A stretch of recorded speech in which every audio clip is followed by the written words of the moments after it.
Hello everyone, welcome to the channel. आज की हमारी क्लास जो है इंडियन पॉलिटी से रिलेटेड है। आज हम लोग डिस्कस करने वाले हैं भारतीय राज्य व्यवस्था और संविधान के बारे में कुछ इम्पॉर्टेंट क्वेश्चंस। सभी इम्पॉर्टेंट टॉपिक से जुड़े हुए क्वेश्चंस यहाँ पर कवर होने वाले हैं। यूपीएसआई के लिए ये क्लास बहुत ही इंपॉर्टेंट होने वाली है। साथ ही जितने भी वनडे एग्जाम्स होते हैं उन सभी को ये क्लास कवर करेगी, तो क्लास को लास्ट तक जरूर देखें। स्टार्ट करते हैं अपने फर्स्ट क्वेश्चन से। प्रस्तावना में समाजवादी और पंथनिरपेक्ष शब्द कब जोड़े गए? तो प्रस्तावना में समाजवादी और पंथनिरपेक्ष जैसे शब्द जो हैं ये 1976 में जोड़े गए थे, जब 42वां संविधान संशोधन हुआ था। इसमें हमारी जो प्रेम्बल है, हमारी जो प्रस्तावना है, इसमें 3 मेन शब्द जोड़े गए थे। एक तो समाजवादी था, दूसरा था पंथनिरपेक्ष और तीसरा था अखंडता। सोशलिस्ट, सेकुलर एंड इंटीग्रिटी, ये 3 वर्ड जोड़े गए थे। 42वां संविधान संशोधन 1976 ईस्वी में आया था, आपातकाल के समय में। तो हमारे प्रियम्बल में ये नए वर्ड जोड़े गए थे, ध्यान में रखेंगे। अक्सर ये एग्जाम में क्वेश्चन पूछा जाता है। संविधान का कौन सा भाग गांधीवादी विचारधारा से प्रेरित है? गांधीवादी विचारधारा से हमारे जो डीपीएसपीज हैं वो प्रेरित हैं। डीपीएसपी क्या होते हैं? डायरेक्टिव पॉलिसीज़ होती हैं किसी भी स्टेट की। कोई भी स्टेट किस डायरेक्शन में आगे काम करने वाला है वो शो करते हैं नीति निर्देशक तत्व। डीपीएसपी में कुछ गांधीवादी विचारधाराएं हैं, जैसे पंचायती राज व्यवस्था का जो कॉन्सेप्ट दिया गया है वो गांधीयन फिलॉसफी से आता है। मदिरा निषेध यानी शराब बैन होनी चाहिए। गौ संरक्षण, कुटीर उद्योग का प्रोत्साहन। देखिए, हम सभी लोग जानते हैं कि गांधी जी जो थे वो इन सभी चीज़ों का समर्थन करते थे, जैसे कि पंचायती राज सिस्टम का समर्थन करते थे और साथ में मदिरा निषेध, गौरक्षा के बारे में उन्होंने कई सारे कॉन्सेप्ट दिए हैं। और इसी के अलावा कुटीर उद्योग या लघु उद्योग, जो छोटे छोटे व्यवसाय होते हैं, उनको गांधी जी ने काफ़ी बढ़ावा दिया था। तो ये सभी डीपीएसपी में देखने को मिलते हैं हमारे भारतीय संविधान में। आर्टिकल की अगर बात करें तो आर्टिकल 40, 47, 48 इनमें ये सभी वर्णित हैं। संविधान सभा का गठन किस योजना से हुआ था? तो संविधान सभा का गठन हुआ था 1946 की कैबिनेट मिशन योजना के तहत। संविधान सभा का गठन होता है 1946 में। कैबिनेट मिशन योजना जो आई थी, इसमें प्रारंभिक सदस्य थे 389, जिसमें ब्रिटिश भारत और देसी रियासतें भी शामिल थी। स्वतंत्रता के बाद इसमें 299 सदस्य बचे थे। संविधान सभा का जो प्रथम अधिवेशन है वो 19 दिसंबर 1946 को हुआ था। न्यायिक समीक्षा, जिसे जुडिशियल रिव्यू कहा जाता है, इसका प्रावधान किस देश से लिया गया है?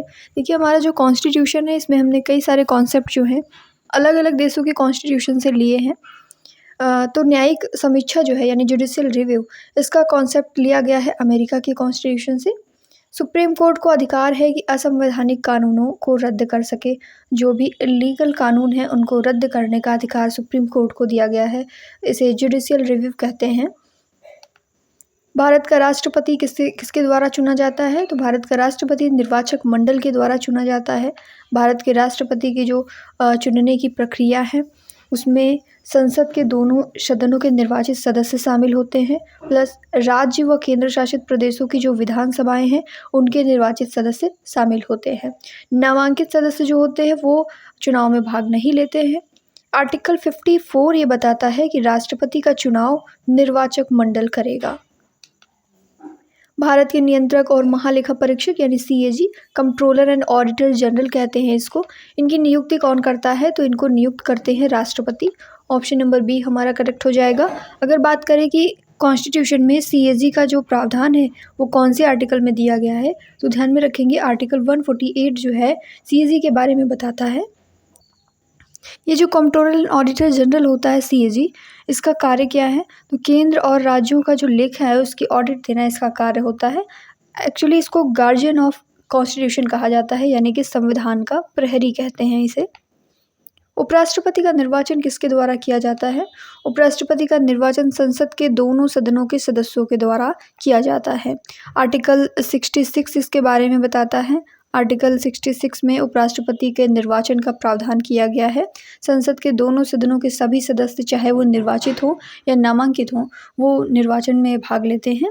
चुनाव में, और राष्ट्रपति चुनाव में केवल निर्वाचित सदस्य भाग लेते हैं, जबकि उपराष्ट्रपति चुनाव जो होता है इसमें नामांकित भी वोट डालते हैं। ये बहुत ही इंपॉर्टेंट पॉइंट है, अभी हम लोगों ने डिस्कस किया था। आर्टिकल 54 जो है ये प्रेसिडेंट के इलेक्शन के बारे में बताता है, जिसमें सिर्फ और सिर्फ निर्वाचित सदस्य भाग लेते थे, लेकिन यहाँ पर जो नामांकित सदस्य हैं वो भी वोट डालेंगे। राष्ट्रीय आपातकाल पहली बार कब लगाया गया था? तो नेशनल इमरजेंसी पहली बार लगी थी 1962 में, जब इंडिया और चाइना का वॉर हुआ था। दूसरी बार लगी थी 1971 में, इंडिया एंड पाकिस्तान के वॉर के समय में। और तीसरी इमरजेंसी लगी थी 1975 में, आंतरिक अशांति की वजह से इंदिरा गांधी की गवर्नमेंट थी। संघ लोक सेवा आयोग यूपीएससी का उल्लेख संविधान के किस भाग में है? तो संघ लोक सेवा आयोग का उल्लेख जो है भारतीय संविधान के भाग 14 में है। भाग 14 जो है जिसमें आर्टिकल 315 से लेकर के 323 तक यूपीएससी और राज्य लोक सेवा आयोग जो होते हैं PSC, state public service commission and union public service commission, इनके आयोगों का प्रावधान रखता है। यूपीएससी जो है केंद्र सरकार की भर्ती एवं चयन संस्था है। आर्टिकल 315 जो है ये आयोग के गठन की बात करता है। यूपीएससी का जो अध्यक्ष है और सदस्य, इनकी राष्ट्रपति के द्वारा नियुक्त की जाती है। Directive principles of state policy, जिन्हें डीपीएसपी कहा जाता है, यानी राज्य के नीति निर्देशक तत्व, ये किस भाग में है? डीपीएसपी जो है हमारे कॉन्स्टिट्यूशन के भाग 4 में वर्णित है।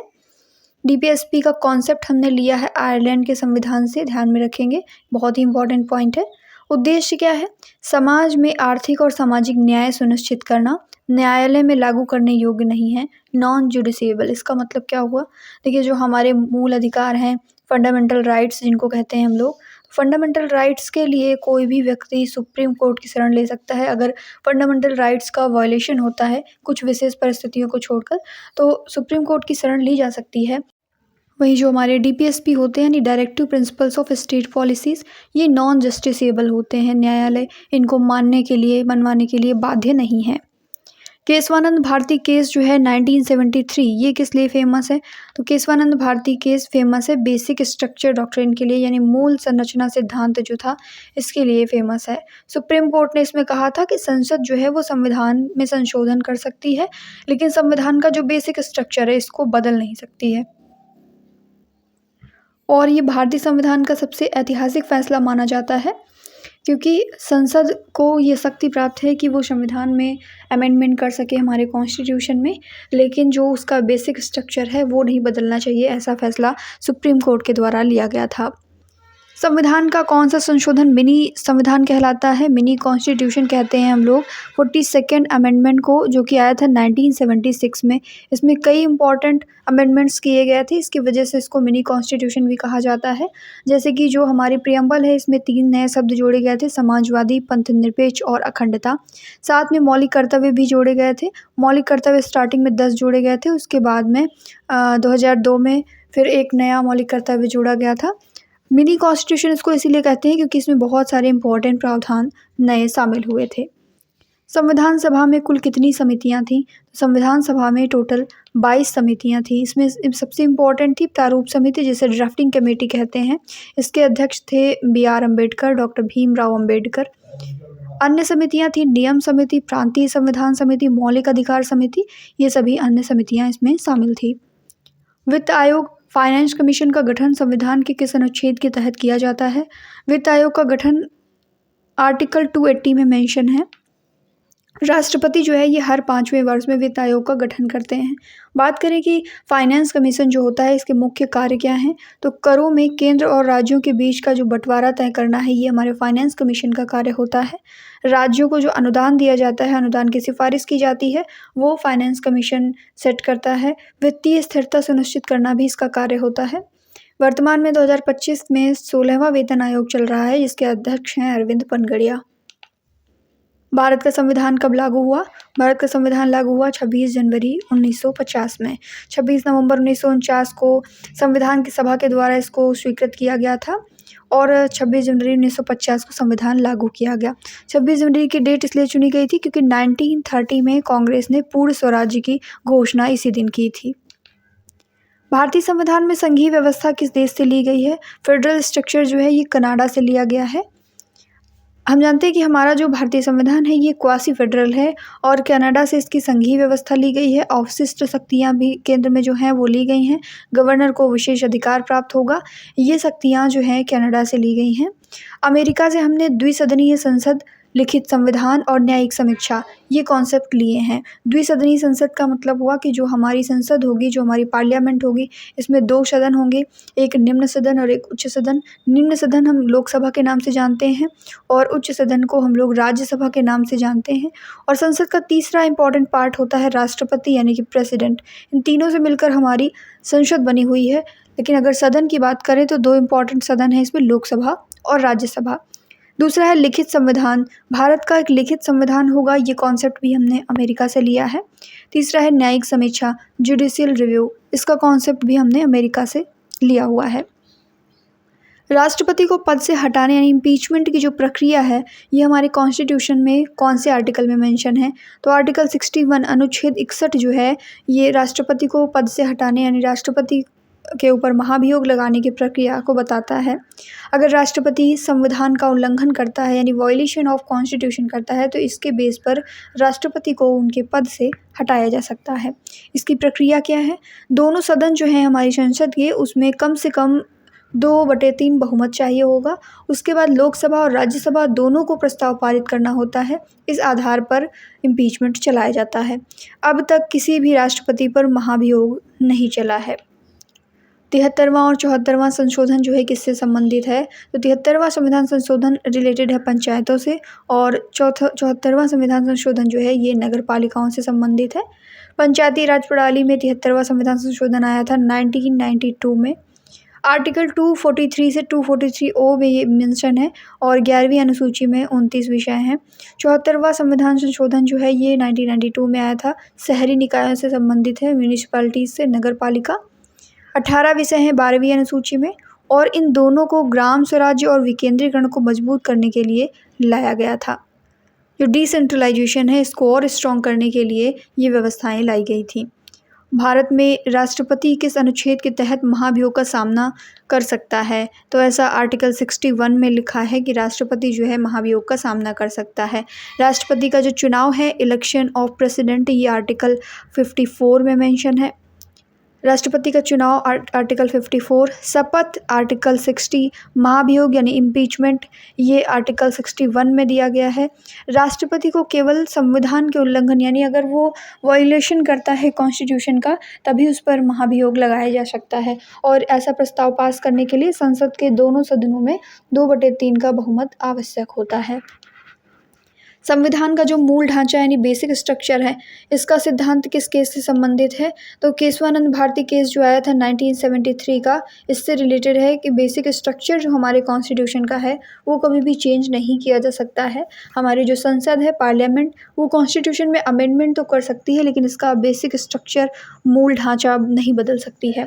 बेसिक स्ट्रक्चर के कुछ इंपॉर्टेंट अंग हैं जिनको बदला नहीं जा सकता, जैसे संविधान की सर्वोच्चता, हमारे कॉन्स्टिट्यूशन की सुप्रीमेसी रहेगी हमेशा, न्यायिक समीक्षा, जुडिशियल रिव्यू का प्रोसेस रहेगा, संघीयता, धर्मनिरपेक्षता, लोकतंत्र और मौलिक अधिकार। ये कुछ ऐसी चीज़ें हैं जिनको कभी भी चेंज नहीं किया जा सकता है।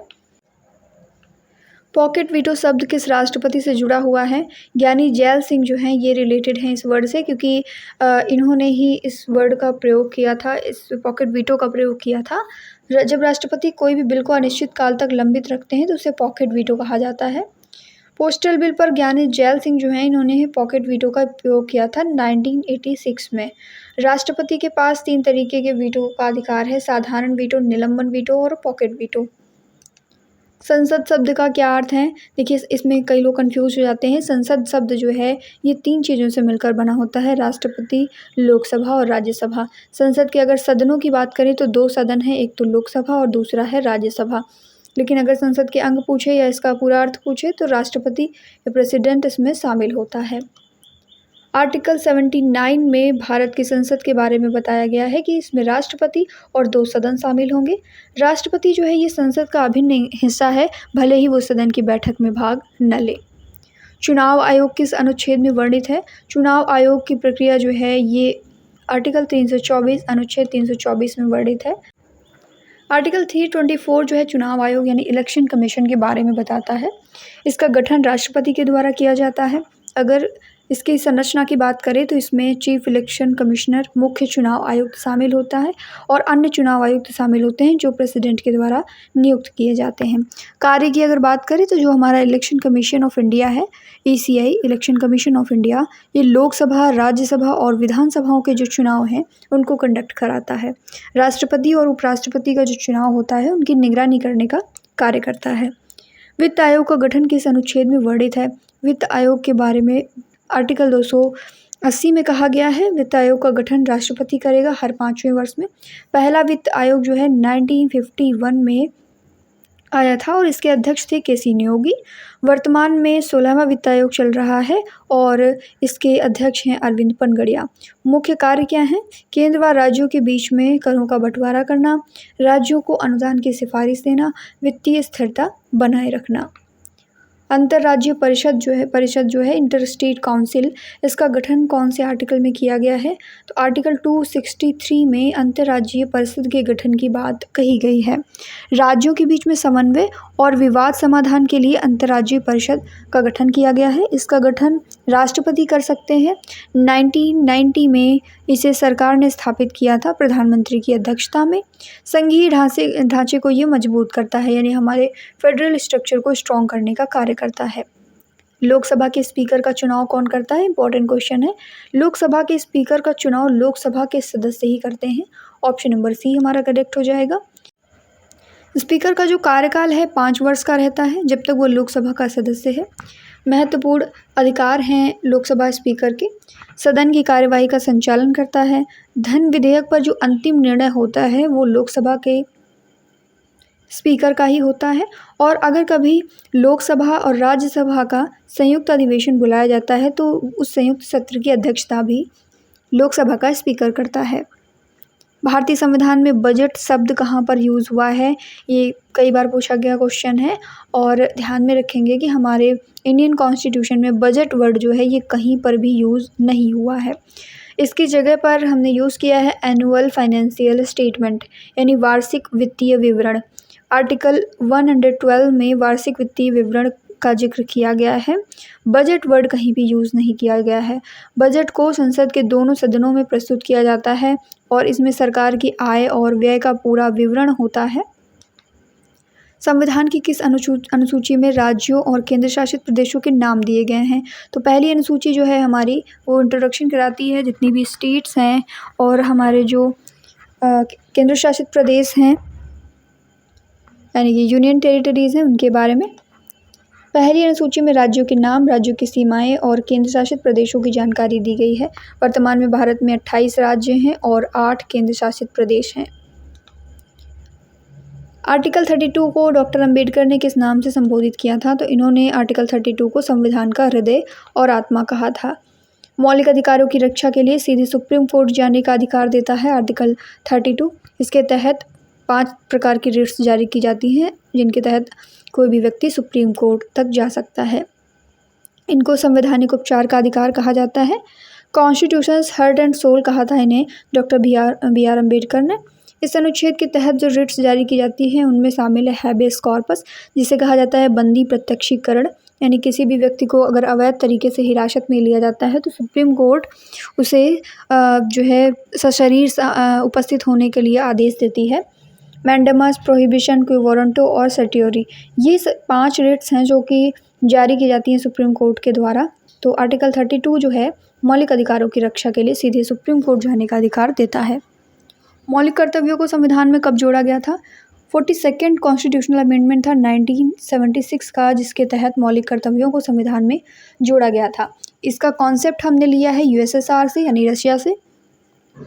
42nd कॉन्स्टिट्यूशनल अमेंडमेंट जब आया 1976 में, इसमें आर्टिकल 51A जो है इसमें 10 कर्तव्य जोड़े गए थे। फिर 86वां संविधान संशोधन आया 2002 में, इसमें 11वां कर्तव्य जोड़ा गया था। कर्तव्य था 6 से 14 वर्ष के जो बच्चे हैं इनको शिक्षा दिलाना, ये 11वां कर्तव्य जोड़ा गया था। नेक्स्ट क्वेश्चन, भारतीय संविधान का फेडरल फीचर्स विद यूनिटरी बायस, इसका मतलब क्या है? इसका मीन्स ये है कि संघीय और एकात्मक दोनों तत्व विद्यमान होंगे इंडियन कॉन्स्टिट्यूशन में। इसमें संघीय तत्व हैं जैसे द्विसदनीय संसद है, शक्तियों का विभाजन है और लिखित संविधान है, लेकिन एकात्मक पक्ष भी शामिल है। केंद्र की मजबूत स्थिति है, एकल नागरिकता है और आपातकालीन प्रावधान किए गए हैं। भारत का जो संविधान है वो अमेरिकी संविधान की तरीके से पूरी तरीके से संघीय नहीं है। हमारा संविधान क्वासी फेडरल है, इसलिए इसको कहा जाता है unitary bias with federal features. भारतीय संसद में सत्रों के बीच अधिकतम अंतराल कितना हो सकता है? संसद के जो सदन में सत्र आयोजित किए जाते हैं उनके बीच में अधिकतम अंतराल 6 माह का हो सकता है। आर्टिकल 85 इसके बारे में बताता है कि 2 सत्रों के बीच में अधिकतम अंतराल जो है 6 माह का हो सकता है और संसद का सत्र बुलाने की शक्ति राष्ट्रपति के पास होती है। वर्ष में संसद के 3 मुख्य सत्र होते हैं। फरवरी से मई के बीच में बजट सत्र, जुलाई सितंबर के बीच में मानसून सत्र या वर्षा सत्र इसको कहते हैं और शीतकालीन सत्र नवंबर दिसंबर के अंत में आयोजित किया जाता है। संविधान सभा में संविधान का जो प्रारूप है यानी ड्राफ्टिंग है ये किसने तैयार की थी? डॉक्टर BR अम्बेडकर जो हैं इन्होंने इसकी ड्राफ्टिंग की थी। प्रारूप समिति के अध्यक्ष थे ये। 29 अगस्त 1947 को बनी प्रारूप समिति और अध्यक्ष थे डॉक्टर भीमराव अम्बेडकर। अम्बेडकर को संविधान का मुख्य शिल्पकार या चीफ आर्किटेक्ट भी कहा जाता है। समिति ने 114 दिन में मसौदा अपना पूर्ण किया था। भारत में लोक लेखा समिति यानी PAC जो है इसका अध्यक्ष कौन बनता है? तो विपक्ष का नेता जो होता है, विपक्ष का सदस्य इसका अध्यक्ष बनता है। पब्लिक अकाउंट्स कमेटी कहते हैं इसको, PAC। संसद की वित्तीय समिति होती है ये। अध्यक्ष परंपरागत रूप से लोकसभा में विपक्ष का नेता होता है। PAC जो है CAG की रिपोर्ट की जांच करता है। CAG जिसे कहते हैं कंट्रोलर एंड ऑडिटर जनरल, और ये सरकार के वित्तीय कार्यों की निगरानी करती है। भारत में लोकतंत्र का विचार कौन से देश से लिया गया है? तो ब्रिटेन से हमने लिया है लोकतंत्र का कॉन्सेप्ट। संसदीय लोकतंत्र की परंपरा जो है भारत ने ब्रिटेन से ली है। इससे भारत ने कुछ चीज़ें अपनाई हैं, जैसे पार्लियामेंट्री सिस्टम जो है, ब्रिटेन में भी पार्लियामेंट्री सिस्टम है, हमारे यहाँ भी पार्लियामेंट्री सिस्टम रखा गया है। कैबिनेट प्रणाली भी वहीं से अपनाई गई है। कानून का शासन यानी रूल ऑफ लॉ होगा और एकल नागरिकता होगी। ये सभी जो पॉइंट्स हैं ये हमने लिए हैं ब्रिटेन के कॉन्स्टिट्यूशन से। इसलिए भारत को अक्सर वेस्टमिंस्टर मॉडल डेमोक्रेसी भी कहते हैं। भारत में संघीय न्यायालय यानी फेडरल कोर्ट की स्थापना कब हुई थी? तो फेडरल कोर्ट की स्थापना इंडिया में हुई थी 1937 में। भारत सरकार अधिनियम आया था 1935। इसके तहत 1937 में जो हमारा फेडरल कोर्ट है इसकी स्थापना हुई। मुख्यालय की बात करें तो इसका मुख्यालय दिल्ली में था। कार्यकाल रहा है 1937 से 1950। इसके बाद 1950 में सुप्रीम कोर्ट की स्थापना हो गई और संघीय न्यायालय जो है समाप्त हो गया था। राज्यसभा के लिए न्यूनतम आयु क्या है? तो राज्यसभा का सदस्य होने के लिए न्यूनतम आयु है 30 वर्ष की। आर्टिकल 84 में संसद सदस्यता की योग्यता दी गई है कि संसद में सदस्य होने के लिए योग्यता क्या होनी चाहिए। राज्यसभा का सदस्य होने के लिए न्यूनतम आयु 30 वर्ष होनी चाहिए। लोकसभा के सदस्य होने के लिए न्यूनतम आयु 25 वर्ष और राष्ट्रपति बनने के लिए न्यूनतम आयु 35 वर्ष होनी चाहिए। भारत में संविधान दिवस कब मनाया जाता है? तो इंडिया में कॉन्स्टिट्यूशन डे सेलिब्रेट किया जाता है 26 नवंबर। 26 नवंबर 1949 को संविधान सभा ने संविधान को अपनाया था। उसी उपलक्ष्य में इस दिन को सेलिब्रेट करते हैं। 2015 से 26 नवंबर को संविधान दिवस के रूप में मनाया जाने लगा है, जिसका उद्देश्य है संविधान के प्रति नागरिकों को जागरूक करना। विधानसभा का विघटन किसके अधिकार क्षेत्र में आता है? तो ये राज्यपाल के अधिकार क्षेत्र में आता है। आर्टिकल 174 राज्यपाल विधानसभा को भंग यानी डिसॉल्व कर सकता है। सामान्यतः यह काम मुख्यमंत्री की सलाह पर होता है। यदि किसी राज्य में स्थिर सरकार ना हो तो राज्यपाल विधानसभा को भंग कर सकते हैं। इसी के साथ आज की हमारी क्लास जो है यहीं पर एंड होती है। वीडियो कैसी लगी कमेंट सेक्शन में ज़रूर बताएं। अच्छी लगे तो लाइक करना ना भूलें। अपने दोस्तों के साथ में इसे शेयर करें और इस तरीके के इंपॉर्टेंट टॉपिक्स से जुड़े रहने के लिए चैनल को सब्सक्राइब करके बेल आइकन को प्रेस कर लें, ताकि जो भी वीडियोज़ अपलोड की जाती हैं उनकी नोटिफिकेशंस आपको मिल सकें। Thank you.